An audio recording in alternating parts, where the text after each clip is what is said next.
And now I'm talking with my friends in Poland, and they are worried that you align yourself too much with Putin. What's your message for them? Well, if I didn't align myself with both of them, you'd never have a deal.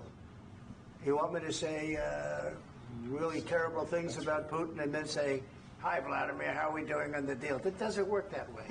I'm not aligned with Putin. I'm not aligned with anybody. I'm aligned with the United States of America. And for the good of the world, I'm aligned with the world. And I want to get this thing over with. You see the hatred he's got for Putin. It's very tough for me to make a deal with that kind of hate. He's got tremendous hatred. And I understand that, but I can tell you the other side isn't exactly in love with, him either. So it's not a question of alignment. I'm aligned with the world. I want to get the thing set. I'm aligned with Europe. I want to see if we can get this thing done. You want me to be tough? I could be tougher than any human being you've ever seen. I'd be so tough. But you're never going to get a deal that way. So that's the way it goes. All right, one more question. Hey, I want to respond to this. So look, for 4 years in the United States of America, we had a president who stood up at press conferences and talked tough about Vladimir Putin, and then Putin invaded Ukraine and destroyed a significant chunk of the country. The path to peace and the path to prosperity is maybe engaging in diplomacy. We tried the pathway of Joe Biden of thumping our chest and pretending that the President of the United States' words mattered more than the President of the United States' actions. What makes America a good country is America engaging in diplomacy. That's what President Trump is doing. Can I ask you? Sure. Yeah? Yeah. Okay. So he occupied our parts, big parts of Ukraine, part of East and Crimea. So he occupied it on 2014. So during a lot of years, so I'm not speaking about just Biden, but those time was Obama, then President Obama, then President Trump, then President Biden, now President Trump, and God bless, now President Trump will stop him. But during 2014, nobody stopped him. He just occupied and took. He killed people. You know what the contact 2015. 2014. 2014 and 2015. 2014. Yeah. So I was not here. Yeah, but that's exactly right. Yes, but during 2014 till 2022, the situation the same. The people have been dying on the contact line. Nobody stopped him. You know that we had conversations with him, a lot of conversation, my bilateral conversation, and we signed with him, me, like a new president. In 2019, I signed with him the deal. I signed with him, Macron and Merkel, we signed ceasefire. Ceasefire. All of them told me that he will never go. We signed with him with gas contract. Gas contract. Yes, but after that, he broken this ceasefire. He killed our people and he didn't exchange prisoners. We signed the exchange of prisoners, but he didn't do it. What kind of diplomacy, JD, you are speaking about? What do you mean? I'm talking about the kind of diplomacy that's going to end the destruction of your country. Yes, but if you Mr. President, with respect, I think it's disrespectful for you to come into the Oval Office and try to litigate this in front of the American media. Right now, you guys are going around and forcing conscripts to the front lines because you have manpower problems. You should be thanking the President for trying to bring an end to this conflict. Have you ever been to Ukraine that you say what problems we have? I have been to. Come once. I've actually watched and seen the stories, and I know what happens is you bring them on a propaganda tour, Mr. President. Do you disagree that you've had problems bringing people into your military? And do you think that it's respectful to come to the Oval Office of the United States of America and attack the administration that is trying to prevent the destruction of your country? A lot of questions. Let's start from the beginning. Sure. First of all, during the war, everybody has problems, even you, but you have nice ocean and don't feel now, but you will feel it in the future. God bless. You don't know that. God bless. God bless. You will not have a war. Don't tell us what we're going to feel. We're trying to solve a problem. Don't tell us what we're going to feel. I'm not telling you. Because you're in no position to dictate that. That's exactly what you're doing. You're in no position to dictate what we're going to feel. We're going to feel very good. You will feel influence. We're going to feel very good and very strong. You will feel influence. You're right now not in a very good position. You've allowed yourself to be in a very bad position, and he happens to be right about it. From the very beginning of the war. You're not in a good position. You don't have the cards right now. With us, you start having not cards. Playing cards. Right now, you don't. You're playing cards. You're playing cards. Serious. You're gambling with the lives of millions of people. You're gambling with World War III. You're gambling with World War III. And what you're doing is very disrespectful to the country, this country. That's back to you. Far more than a lot of people said they should have. Have you said thank you once? This entire meeting? No, in this entire meeting, have you said thank you? You went to Pennsylvania and campaigned for the opposition in October. Offer some words of appreciation for the United States of America and the president who's trying to save your country.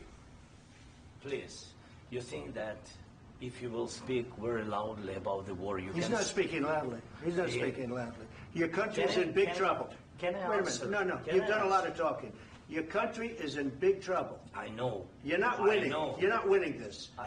You have a damn good chance of coming out okay because of us. Mr. President, we are staying in our country, staying strong from the very beginning of the war. We've been alone, and we are thankful. I said thanks you haven't in been this alone. cabinet. You haven't been alone. In this cabinet. We gave you, through this stupid president, $350 billion. You voted we gave for you your military equipment, and you men are brave, but they had to use our military. If you didn't have our military equipment, if you didn't have our military equipment, this war would have been over in 2 weeks. In 3 days, I heard it from Putin. In 3 days. This is something maybe new. Less. In 2 weeks. Of course, yes. It's going to be a very hard thing to do business like this. Again, I tell you. Just say thank you. I said a lot of times to American people. Except that there are disagreements, and let's go litigate those disagreements rather than trying to fight it out in the American media when you're wrong. We know that you're wrong. But you see, I think it's good for the American people to see what's going on. I understand, sir. I think it's very important. That's why I kept this going so long. You have to be thankful. You don't have the cards. You're buried there. Your people are dying. You're running low on soldiers. Listen, you're running low on soldiers. It would be a damn good thing. And then you tell us, I don't want a ceasefire. I don't want a ceasefire. I want to go, and I want this. Look. If you could get a ceasefire right now, I tell you, you'd take it so the bullets stop flying and your men stop getting killed. Of course, we want to stop the war. But you're saying you don't want a ceasefire. But I said to you, I want a ceasefire. With guarantees. Because you'll get a ceasefire faster than an agreement. Ask our people about ceasefire, what they think. That wasn't with me. That wasn't with me.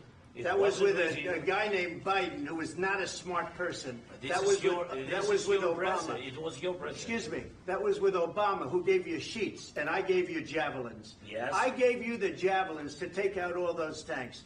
Obama gave you sheets. In fact, the statement is Obama gave sheets and Trump gave javelins. You got to be more thankful, because let me tell you, you don't have the cards. With us, you have the cards. But without us, you don't have any cards. One more question to Mr. Vice President. I'm sorry. It's going to be a tough deal to make because the attitudes have to change. What if Russia breaks ceasefire? What if Russia breaks peace talks? What do we do then? I understand that it's a heated conversation right now. What are you saying? She's asking, what if Russia breaks the ceasefire? What if anything? What if a bomb drops on your head right now? Okay? What if they broke it? I don't know. They broke it with Biden because Biden, they didn't respect him. They didn't respect Obama. They respect me. Let me tell you, Putin went through a hell of a lot with me. He went through a phony witch hunt where they used him and Russia. Russia. You ever hear of that deal? That was a phony Hunter Biden, Joe Biden scam. Hillary Clinton, Shifty Adam Schiff. It was a Democrat scam. And he had to go through that. And he did go through it. We didn't end up in a war. And he went through it. He was accused of all that stuff. He had nothing to do with it. It came out of Hunter Biden's bathroom. It came out of Hunter Biden's bedroom. It was disgusting. And then they said, oh, the laptop from hell was made by Russia. The 51 agents. The whole thing was a scam. And he had to put up with that. He was being accused of all that stuff. All I can say is this. He might have broken deals with Obama and Bush, and he might have broken them with Biden. He did, maybe. Maybe he didn't. I don't know what happened. But he didn't break them with me. He wants to make a deal. I don't know if you can make a deal. The problem is I've empowered you to be a tough guy. And I don't think you'd be a tough guy without the United States. And your people are very brave. But you're either going to make a deal or we're out. And if we're out, you'll fight it out. I don't think it's going to be pretty, but you'll fight it out. But you don't have the cards. But once we sign that deal, you're in a much better position. But you're not acting at all thankful. And that's not a nice thing. I'll be honest, that's not a nice thing.